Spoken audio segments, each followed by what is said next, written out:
Bonjour tout le monde, c'est Olénie, coach en séduction et professeure de danse. Alors aujourd'hui, je voulais qu'on discute du contrôle. Autant dans mon travail de coach que dans mon travail d'enseignante, je vois ce comportement vraiment souvent et même moi, je l'ai déjà eu. Et surtout, ce qui me fascine, c'est que je le vois beaucoup plus au niveau de la femme que de l'homme. On va se le dire. Puis le pire, c'est que les femmes, quand on va dire ça, ben non, mais je suis pas contrôlante, voyons donc.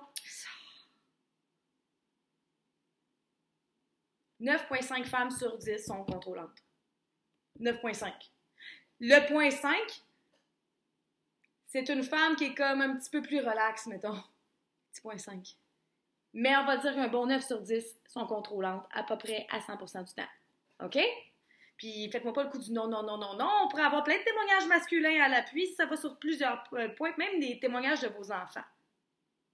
Non. Really?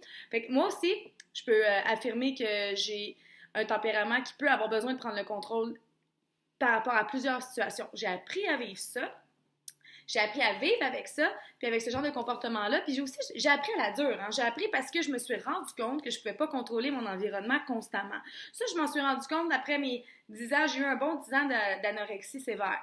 5 ans sévère, puis 5 ans de rémission si on veut. Puis tu sais, l'anorexie, c'est un besoin de contrôle de ton univers parce que tu te rends compte que tu contrôles rien, puis tu es tellement insécure à l'intérieur de toi là, que tu cherches quelque chose à contrôler. Donc, tu te dis, moi, je vais contrôler mon alimentation, c'est la seule affaire que je peux contrôler, puis je vais contrôler mon corps. Et là, tu deviens freak. Fait tout autour de toi, là, tourne autour de ce que toi tu veux, puis comment tu le veux, puis ta. C'est pas sain, hein? Puis si on voit ça, en relation, on va voir ça avec les femmes qui vont faire « Ouais, mais moi, mon chum, je veux juste qu'il fasse ça. » OK? Ben peut-être que lui, ça ne tente pas de faire ça, ou changer tel comportement pour toi. Le gars va mettre de l'eau dans son verre. Le gars fait énormément de sacrifices en couple. En passant, c'est juste que les femmes s'en rendent pas souvent compte. Mais l'homme fait énormément de sacrifices en couple. Ils sont juste moins visibles. Des fois, ça va être des sacrifices comportementaux. Comme naturellement, là, ils n'ont pas l'instinct naturel de s'occuper d'un foyer. Ça, c'est les femmes. Au début, il faut un petit peu les diriger au niveau de l'organisation, puis après, lâche prise, puis laisse le faire à sa manière. Si la fucking vaisselle n'est pas lavée comme toi tu veux, là, on s'en fout-tu?